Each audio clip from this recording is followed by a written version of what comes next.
Ladies and gentlemen, good morning. It's so wonderful. Our morning sessions attracted a lot of attention. And I know there are many of you who are also extremely interested in the topic we are going to discuss today.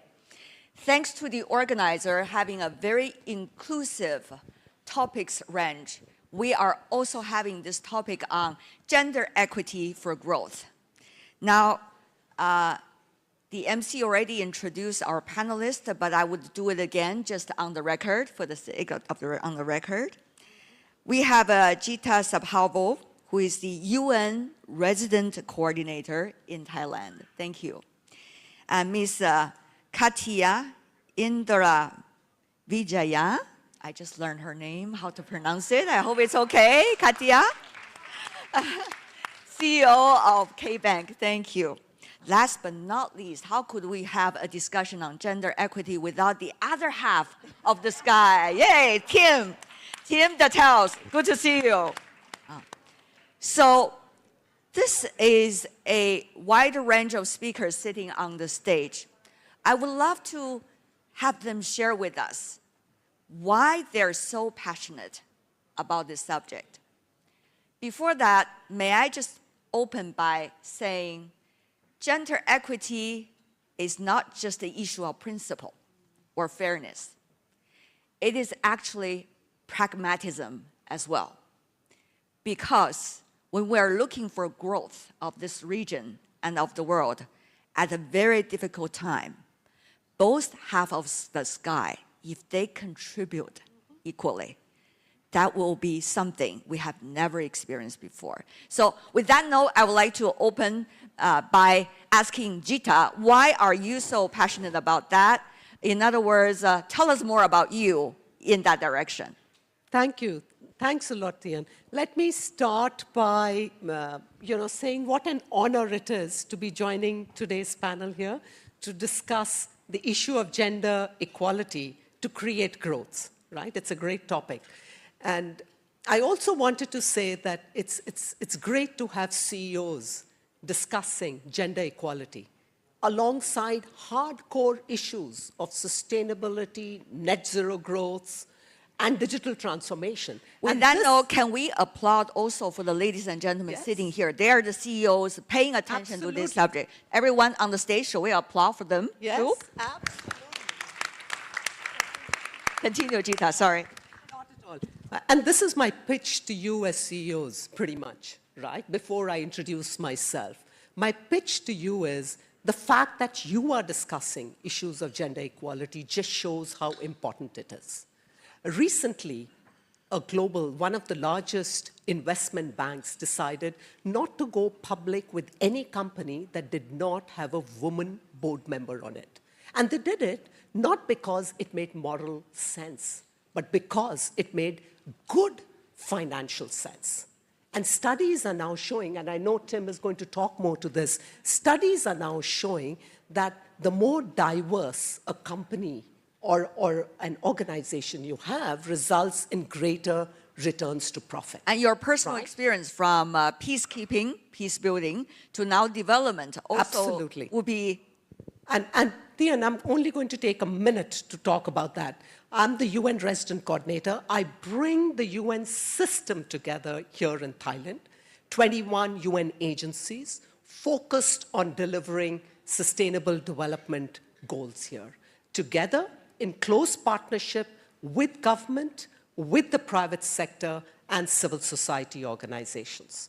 And I started, it's interesting, I started during my student days with volunteering, which helped me understand what poverty meant to normal people. And I began my career by working with a women's organization, mobilizing rural women to save money and create their own savings and credit program. And I know, Tim, you are also going to be speaking to that. Savings of $1 a month is what enabled these rural women to slowly start securing their livelihoods.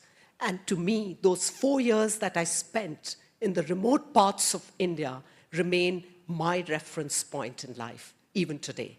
They have influenced my values and the beliefs that I hold today, right? So it's from the rural villages of India to heading the UN here in Thailand with a focus on advancing sustainable development goals. And I'm going to pause here, hand it back to you. Yeah, it's a great personal saga and a reflection of how women actually are becoming ever more with gender equity in the region. Thank you. Let's go to Kattiya. สวัสดีค่ะ Kattiya นะคะ I'm the first non-family female CEO of KBank. Here, worth a warm round of applause.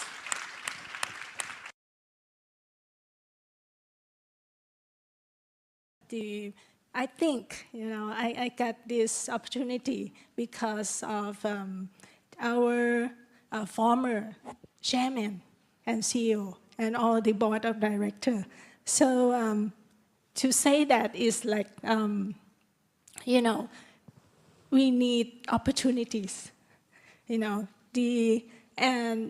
can rise, we can thrive, when we get equal opportunities, and thanks to the Kun Bantun, the former CEO and all the board of directors, both male and female, that, give me the opportunity to do the job. Yeah. And, together with our management team.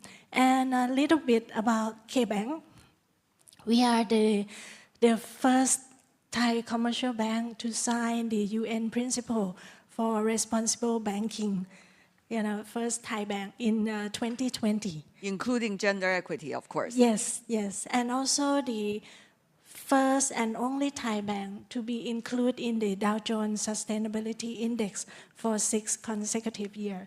So not only me, but the overall KBank team, the board of director, management, and the staff is so passionate of doing the sustainability activities.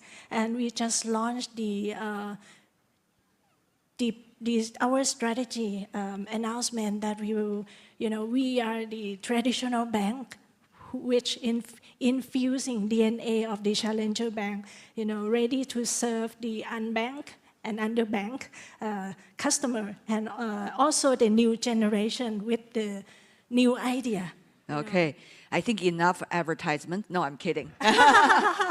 The reason she's mentioning that is because in those index, there's a lot of issues related to the gender equity we are talking about today. Yes, yes. Thank you for giving us this example in the Thai business. Thank you. Let's go to you, Tim. Here's our gentleman volunteer. Thank you. I'll just say one or two things quickly. I spent the last 30 years of my life first at Goldman Sachs running investment banking in Asia, and then at TPG Capital as an investor in the region. And so I've largely spent my career in the emerging markets. But on the gender issue, we're going to talk about the lower emerging markets as well and women engagement. And I'll talk a bit about what's happening in North America. But I'd start with the fact, something that I'm proud of as a Canadian, when Prime Minister Trudeau ran for Prime Minister initially, despite the fact that parliamentarians were, a little more than a third female. He campaigned on a policy of gender equity in the cabinet, and he delivered. That single thing absolutely changed gender in Canada, and it's trickled down through all aspects of society, from athletes to spending to corporation boards, and it's made a huge difference. And when I was watching the parade of executives and leaders from governments yesterday, it was like a male fashion show. So you have to ask yourself the question as well, whether if there were more women leaders in government at the highest level, maybe we wouldn't have the conflict we see in the world today. That is a very strong And I believe argument. That is a very strong argument. But we have to back the arguments with reasons and logic. So may I ask you a question, because that debate has been going on for some years already in the world, including in this region, about quota versus quality. Whether quote unquote, women are in the powerful position only because the quota? And will that lead to a better growth of both genders, including women?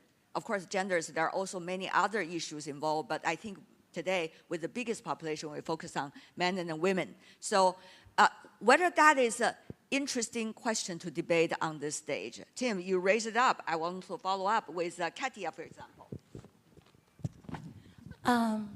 When I got the topic, today's topic is gender equity. It's not equality. Gender equity to drive growth. So I do some research. I did some research, and at the very beginning, the meaning of these two words is kind of interchangeable. But when you look at dig deeper in the word gender equity, it's more beyond that. The equity is about the realizing that not everyone has an equal background or initial cost. So if we want the same result, we have to put more resources and more opportunity to that. So that's why quota is coming in. So that's why it's coming in. Because at the very beginning, I'm so wondering why quota, it has to be there. Usually we have one brain, two hands, and 2 feet. Usually people has to perform and, let the best person win. Why we need quota? Now I understand. The equity is more beyond that. If we look through that, so it's like, the underprivileged, the one who didn't get opportunity can be race, gender or, education or demographic that they were born.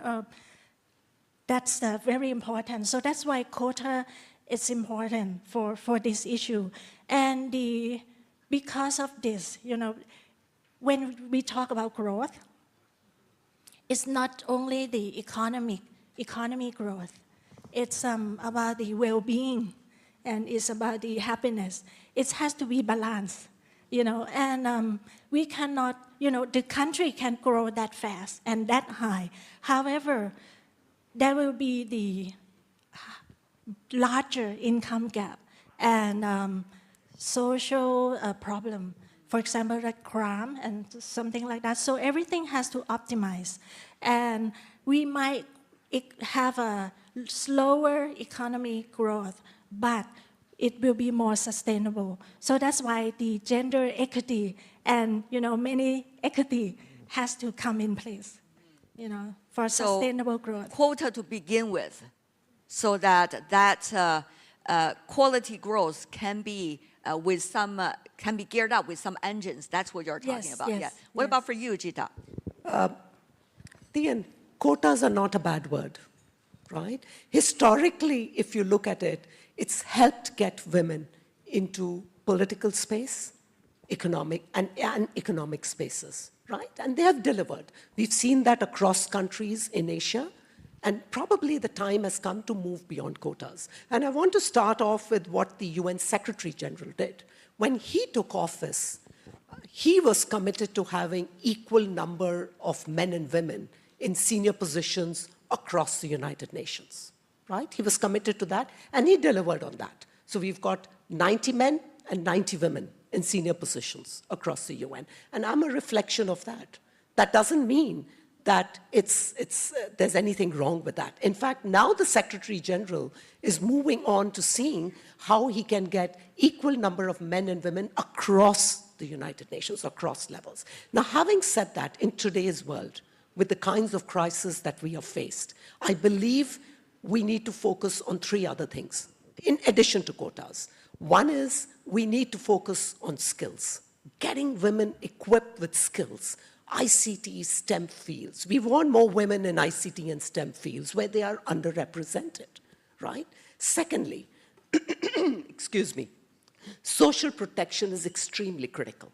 And you know that women in the informal economy, where largely they are employed, do not have very little social protection. We need to get some kind of an entry-level social protection package for sectors where women are employed. For example, domestic workers, right? Which helps secure their livelihoods. And the third thing is unlocking financing for women entrepreneurs, extremely critical. And I know Kattiya will speak more to this. And I mean, even in the context of Thailand, we are noticing that the financing gap works out to roughly about 61%, right, for women-led SMEs. We want to make sure that that is unlocked for women for creating growth. And I'm going to pause there.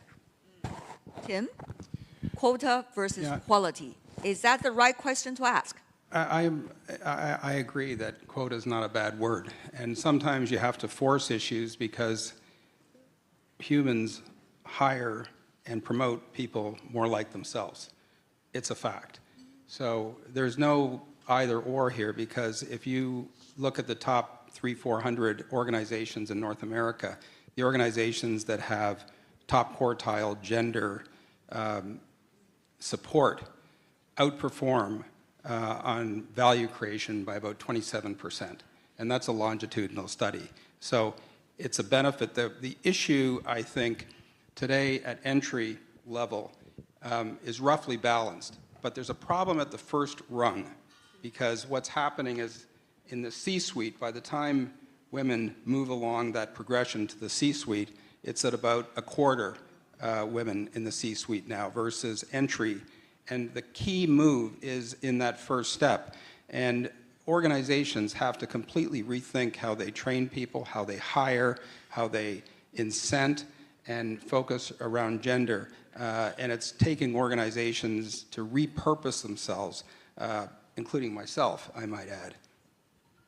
I know you've been doing a lot of investment in that regard, gender awareness as well. Thank you for that. But having said that, though, you all agree, it seems, it's not just about quota or too simple a word to say. It's actually a lot more than quota if we are really want to creating a gender equity world. But on that, may I throw in a even more complicated factor, the pandemic. We've seen over the past 3 years, gender equity has been putting from the very top of priorities for many governments to now to the lower ranking of priorities. That is just a matter of fact. I'm not just trying to say diplomatically. And how do we see this reality? And also, how do we see, just very briefly, even as simple an issue of women in the workforce during the past 3 years, during the pandemic, where women, many of the times, they need to take care of the family more when the kids have to study at home or online. So how does that work over the past 3 years? What does that mean for us when we want to restart, or we start with a higher level of quality? Tim? Yeah, I mean, there's a term for that under COVID, which is called the Great Breakup. Yeah. And, women have actually left the workforce. And, the statistics are quite interesting if you think about it. And if you ask the question why, there's people leaving for more opportunity elsewhere, more flexibility elsewhere. Women in particular claim burnout and lack of flexibility in terms of work style.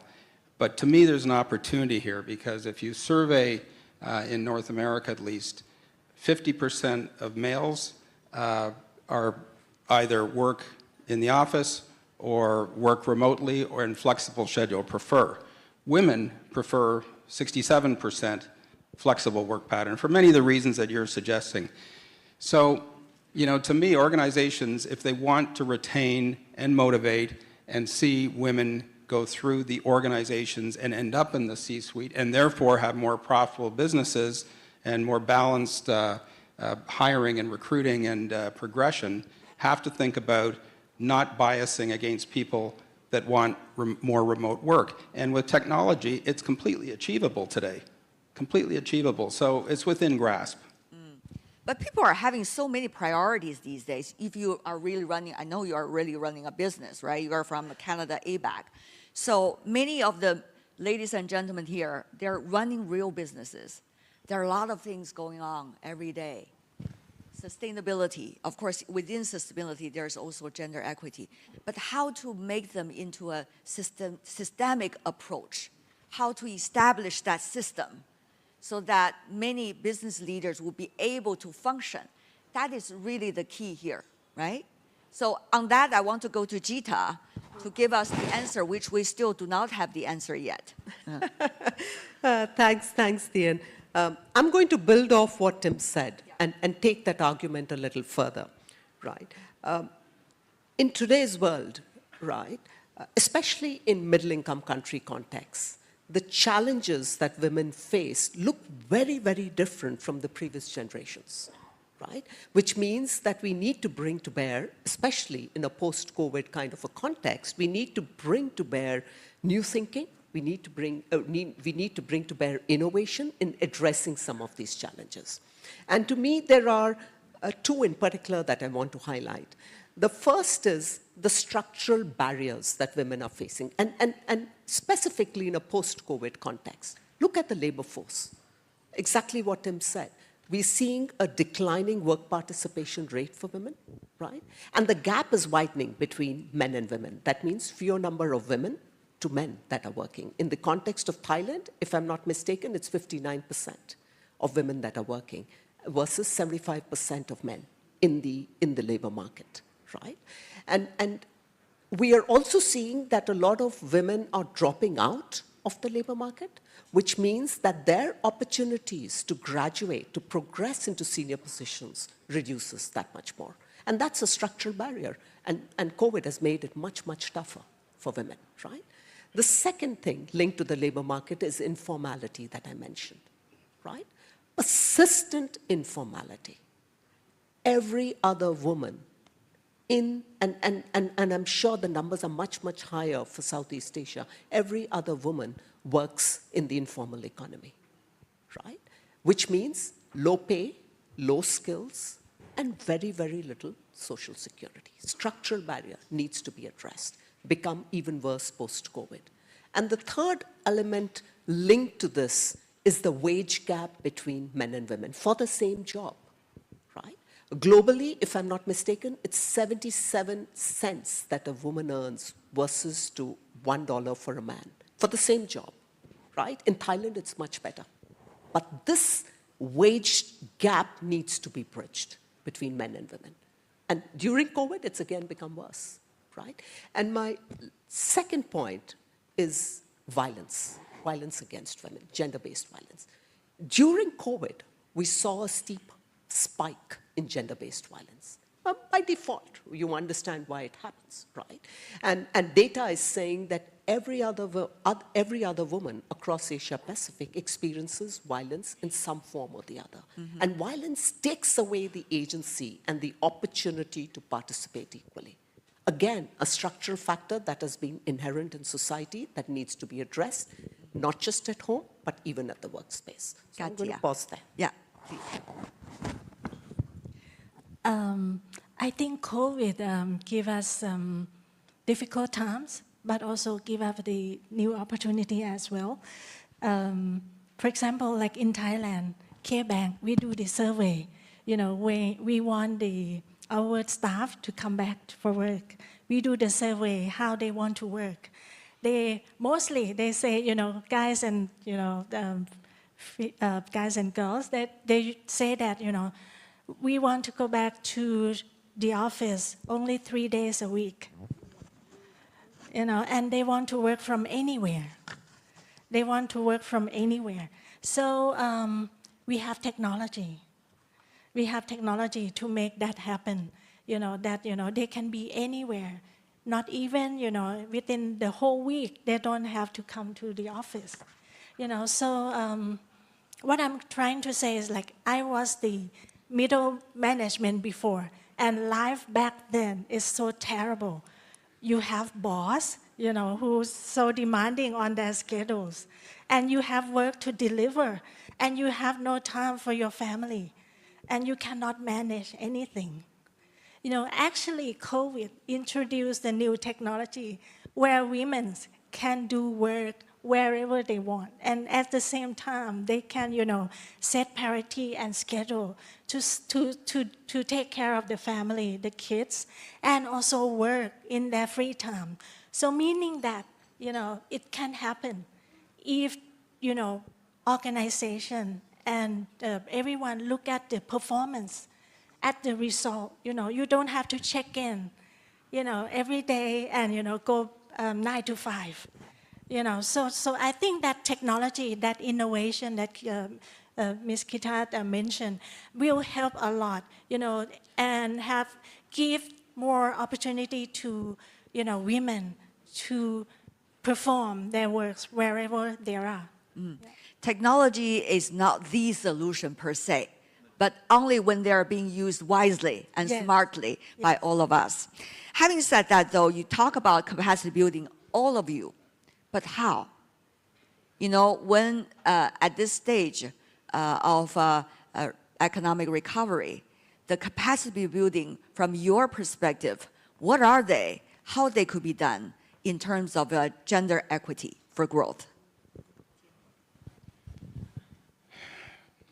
That's a hard question, but That's why I throw to you first. I think, look, obviously you have Zoom and all the tools and all the technical tools, but you can't, removing bias is very, very hard in organizations at all levels. And so you really have to have it be, if you're not in the room, that's okay. If you're at home, that's okay.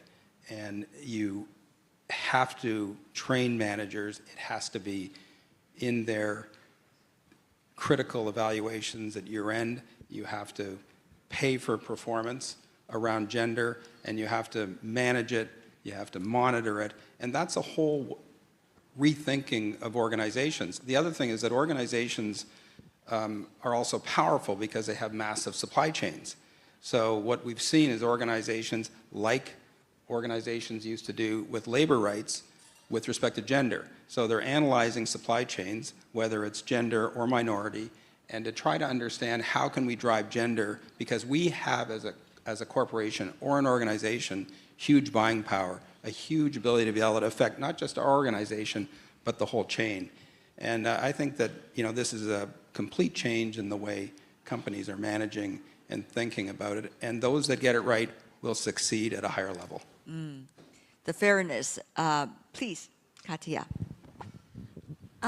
We are in the financial service industry. So actually the service industry usually welcome, all gender and especially women. So, when we back to business and we reconnect with the customers, usually in our branch, out of 8 staff, it's already seven women already. So, whenever and they're more empathize, they're more empathetic and, in terms of, understand customer journey. So the product design, the process and everything usually have the women involvement in the design of the product. So, get the staff back to, or ramp up the staff, it will be no problem at all. Mm-hmm. But what about capacity building? You talk about that in your earlier remarks, for example, of your staff, and also the capacity of women, for example, in the industry, in the business world, and in Southeast Asia, in our parts of the world, Asia Pacific. When you see it from a businesswoman's perspective, the capacity building, how would that happen? What do you see are the priorities and how they can be done from example maybe of your business or of other businesses that you got to know? I think we need to, because, we talk we try to generalize the industry. So I think the skill, that we need to develop and, have the opportunity for all the women. And actually it's all gender, LGBTQ+, they should have the same equal opportunity since the very beginning, from the, the young child that, get the same equal education, trainings, and all kinds of developments and job opportunities. Yeah. Okay, Gita? Thanks, Tian. I'm going to speak at it. I'm going to come at this question from the SDG lens, the Sustainable Development You know, Goals I lens. could even throw in some specific examples. For example, the rate of access to electronic devices in developing economies and developed economies are different. When you talk about technology, there has to be ways to use the technology. And there are also a lot of differences in education as well, to start with, when we come to gender equity. We are in the beautiful country of Thailand. We are in Asia Pacific. There's a diversity of cultures in this region. So how to respect the tradition and the culture of the specific country and the nation, while at the same time make sure the issue of gender equity is being well integrated into it. This is a very exciting topic, I would see, as we are recovering from the earlier pandemic age. Now we are coming into a better quality age. So this is a very important start. And therefore, I throw it to you, Gita, on that question, please. Thanks. Thanks, Tian, and thanks for adding that context to the question. I want to look at capacity building. It's important. It's very important for the United Nations, right? And when I say it's important, it looks different in each country context, depending on the country. And that's where the cultural context comes in, right? In the context of Thailand, the areas that we are prioritizing for capacity building are, as I said, STEM and ICT industry. We are also looking at sectors of beauty, services, poultry, and farming, because those are the sectors where women are largely employed, right? What does capacity building look like under this? We are focusing on critical soft skills, hard skills, and data analytics. And this is specifically for the ICT and STEM. Once we've trained about 2,000 women in these skill sets over the past year, the courses have been accredited and have been institutionalized as part of the Vocational and Educational Training Center here. So what does that mean? That means that the entire capsule of capacity building is being taken forward through the vocational training centers, right? Secondly, in the beauty and services and poultry sector, what is it that we are doing? We are focusing on getting women online, enhancing their online presence, to have access to greater market information, which is extremely critical, and also helping address the accessing financial services, right? Extremely critical. And this is what capacity building means. This is what secures livelihoods. Now, to give you one last quick example on migrant women. Right? Migrant women, as you know, are critical to the economy of this country and to that of Southeast Asia. Right? We are focusing on capacity building at home and the workspace for women migrants, knowing that they live in very close housing quarters that can result in violence. Right? We are empowering them to know their rights, right? Just helping them to know their rights. We are working with them on safer migration schemes. So using blockchain to ensure that their contracts cannot be tampered with. The payments are made electronically, right? A simple way of doing this. And thirdly, helping them to understand access services and even access grievance mechanisms that become important. So that's the kind of capacity building that we are doing at the grassroots. Crucial. You talk about financing. We got two finance experts on the stage, by the way. So Tim, we start from you and go to Kattiya. Oh, yeah, I want to just pick up on a comment. Katya is the banker, but You're not here to tell us what to do, but what you are doing already. You just think about this market. Japan has three choices for their workforce: robots, immigration, or women. I'd pick women. China, no population will age faster than China. They have to deal with that in the workforce. On the finance side, it's inclusion in the emerging markets, because it's a massive opportunity for enhancing GDP. And one of the things that I've had the pleasure of working on in Indonesia is the banking sector. We worked with a bank called BTPN. And one of the brilliant things they did, it's the largest Muslim population in the world, is that they created branches where only women could enter. And that was a very comfortable way, and they were doing term loans as opposed to, payday loans essentially that was available in the market, lowered the borrowing cost, and it led to just a dramatic increase in women-driven businesses at the SME level. By the way, that bank had a 12.5% net interest margin, and SMBC now owns it. It was the most profitable bank in the world. We need hard numbers like that. By the way, just throw in for reference, the country where I originally come from, China, 70% of the entrepreneurs are women. Of course, usually with small and medium-sized enterprises. And I think they are true in many countries in Asia Pacific region. So I just want to throw that note here and go to Kattiya.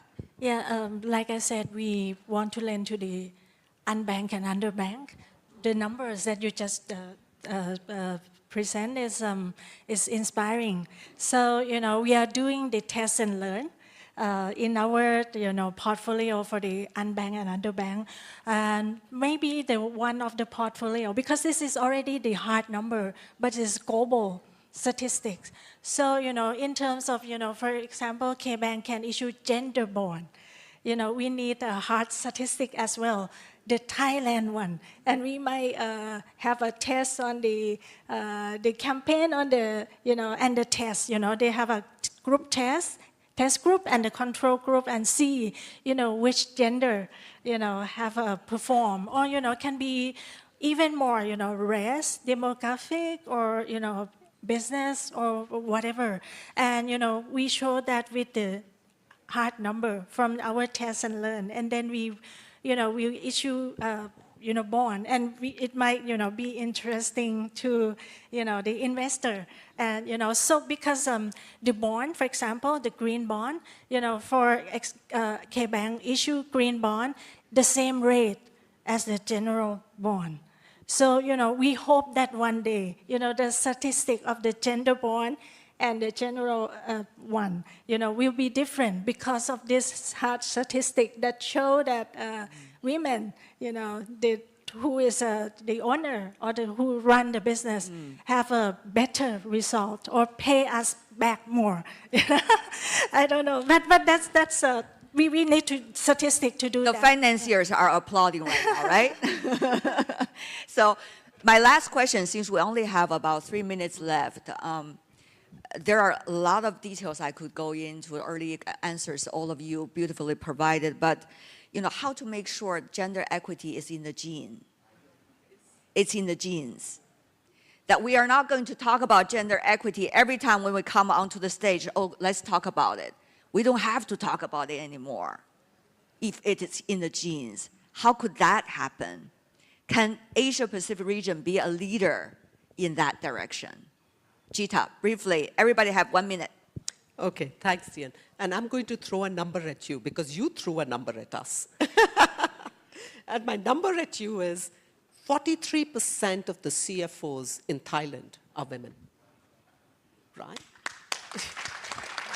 And that speaks to your issue of gender being in the DNA of the private sector, right? We just want that replicated across other sectors, right? And similarly with CEOs, we know in this country, and Kun Kattiya, your number of CEOs in this country are amongst the highest in Southeast Asia. Yes. Right? So that's another number that we need to, that shows that the private sector can lead the way, right? We want other sectors picking this up. But Kun Tian, okay, I'll come back to my second point later if we have the time. Almost no time, so you want to mention the second point very briefly? I very quickly, on again, the DNA issue, we are working together with the regulator here, the Securities and Exchange Commission, to see how we can integrate gender and diversity as part of the ESG principles. Wonderful. Okay. Right? And that's another way of integrating gender into the DNA of a country. Thank you for your work. Kattiya, please. 1 minute. Okay, I will not breathe. We have to walk the walk.